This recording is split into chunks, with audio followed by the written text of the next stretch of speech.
Yeah, you know what? I think it has. It's been incredible. It's been an incredible run all the way through.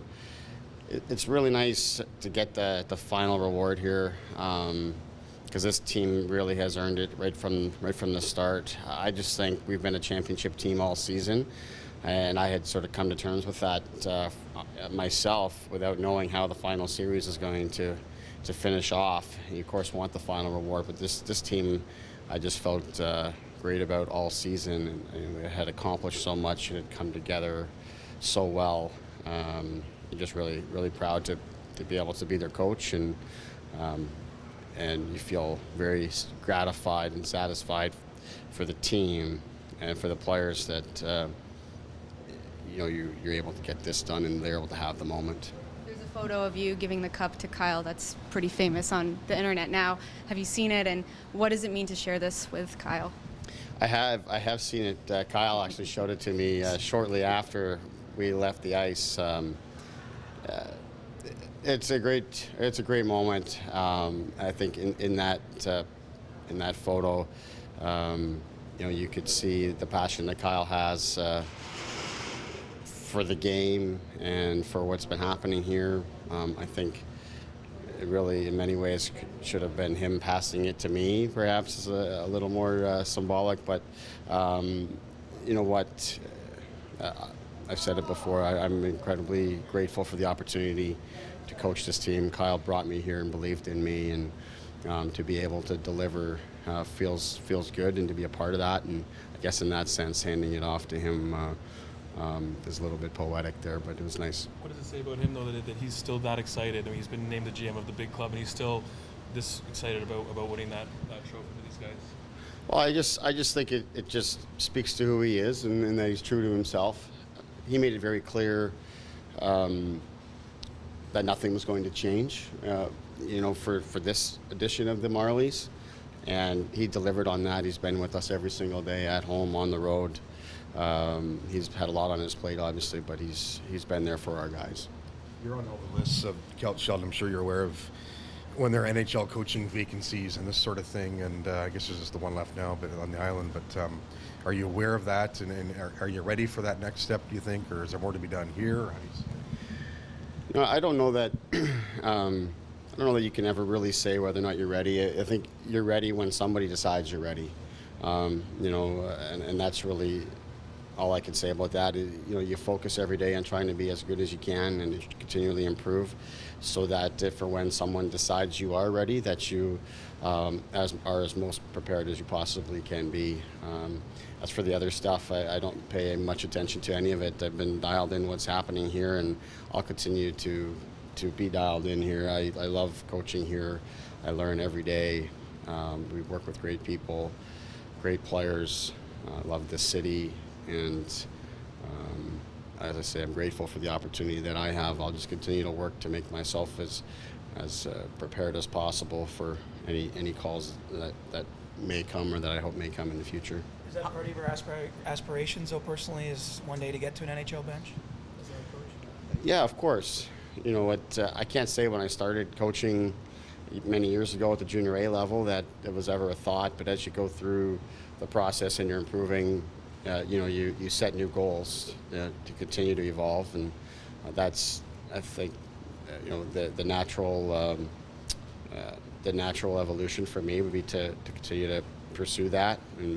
But as I say, the process for me is to just continue to work at getting better. I learned a tremendous amount from this team and these players that we had this year. And now as we go through the summer, I'll be able to process things deeper with our staff and take a lot of lessons from this that will help us going forward. And that's one of the things that I get most excited about is the off season, because there's so much time to reflect and grow and all those types of things, and it'll help me be better. And as I say, if a call ever comes and I'm fortunate enough for such an opportunity, then I want to make sure I'm as prepared as possible. But I learn every single day here, and I know that that learning will never stop because of the type of people that we have around us. How much does this championship validate the process that you and Kyle and the organization has put together? I don't know that it's ever been about that. We don't focus on that. We just try to do what we do, and we're fortunate to have good players and good resources, and we're just real happy that everything came together for us this season. What's the biggest thing you learned over the course of this season as a coach and as a person with this group? I don't know that you would put any one particular thing on it. I would just say that we're very fortunate to have all the right pieces fall into place for us this season. Starting with the veteran leadership that we have, the group has so much experience and is able to connect with all of our players despite their age or their background or where they may be from, all these types of things. And then the development of our young players has really been a nice thing. So I guess if there's one thing that I had to give you an answer for, it would be just that everyone is important, everything is important, and you have to be working every day to bring it all together. And obviously you don't want to single out any one player, staff member, or anything, but were there any players that Ian specifically you saw over the course of the year make the biggest leap from, I guess, day one to where we are here? I think when you look at it, really the trio of Mason Marchment, Adam Brooks, and Trevor Moore, just so happened all three of them were put on the same line and thrived together, but the development of those three players in particular, I felt just made us that much better of a team. You add in Carl Grundstrom and Pierre Engvall, who we knew were very good players, but you don't know how they're going to fit in. You look at those five forwards. I think Engvall and Grundstrom, in their case, they're new to the team, and the other three, they were better versions of themselves than what we saw for most of the season.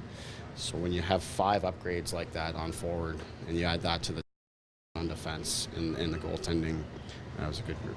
So do you remember the first time that you sat with Kyle and discussed, the working relationship in the Sioux, and at that moment, could you have ever imagined in your wildest dreams that in less than a decade you'd be hoisting the Calder Cup and he'd be the GM of the Leafs?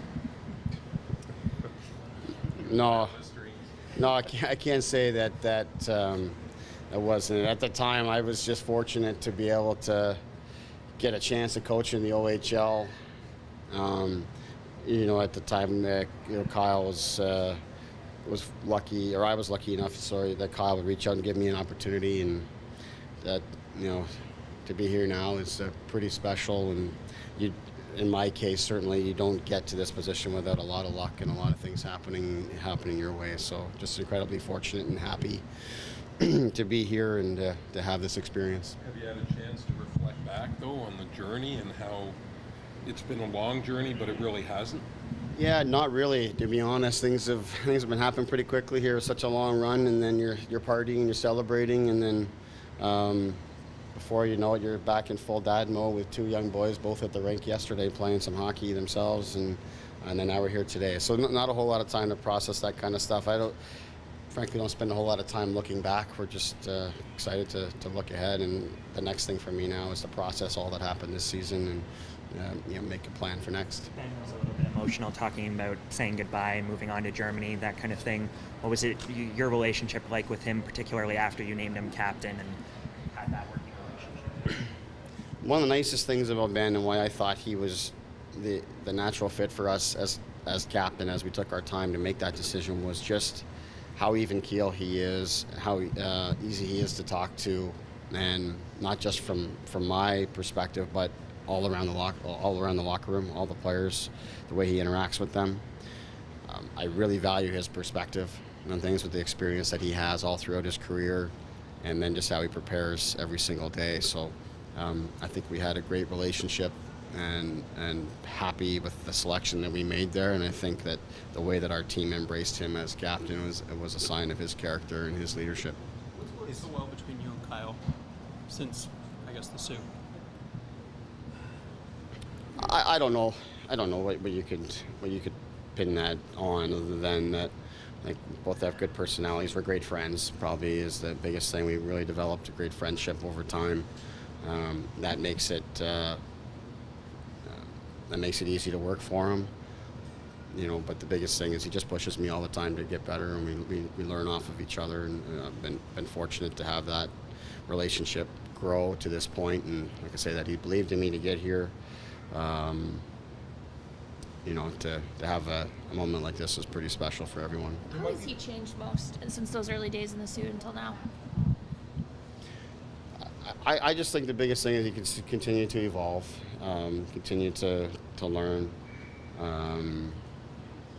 The extra experience obviously is the biggest thing, but the one thing that stands out, and I think you might have seen it the other night, is just that he's true to himself and what he believes and who he is, and we're very fortunate to have him here, part of our club. There might be some preconceived notions of this market when he got the job about his age and his background. I mean, what are some of the things that maybe people don't know about him that they're going to learn quickly? Well, I don't know that there's any one thing. I think just, you know, he'll let the team run. He'll let the people do their jobs, and he'll do his work behind the scenes. But I think over time, his work will speak for itself. And I said, everybody around here has been very fortunate to have him and work with him every single day, and thrilled that he's got the opportunity that he does. What did your boys think about the Calder Cup? They were pretty excited. They're very excited. It's you know, both my boys here now. My oldest boy is 7, and he was 1 year old. Well, not even 1 when we won the national championship with the junior A level in Pembroke. So he can't really remember that, though we have some great photos of him sitting in the cup and everything. But my youngest boy has never been a part of a championship, and he was pretty excited. I don't think they knew exactly how to take it all in, how to process it all, being on the ice with so many people in the stands and the noise and all that kind of stuff. But it's exceptional. They were up far too late, and they paid for it yesterday.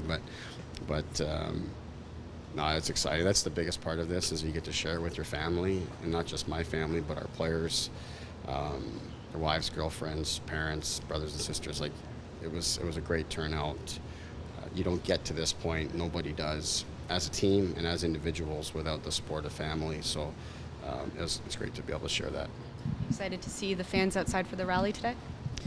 Absolutely. I'll tell you, I could not believe the environment after we won here in the building. The fact that nobody left, stayed right through to all the trophy presentations, for every single player and staff member had their moment with the cup. Everyone stayed and cheered. It was incredible. Those images will never leave me.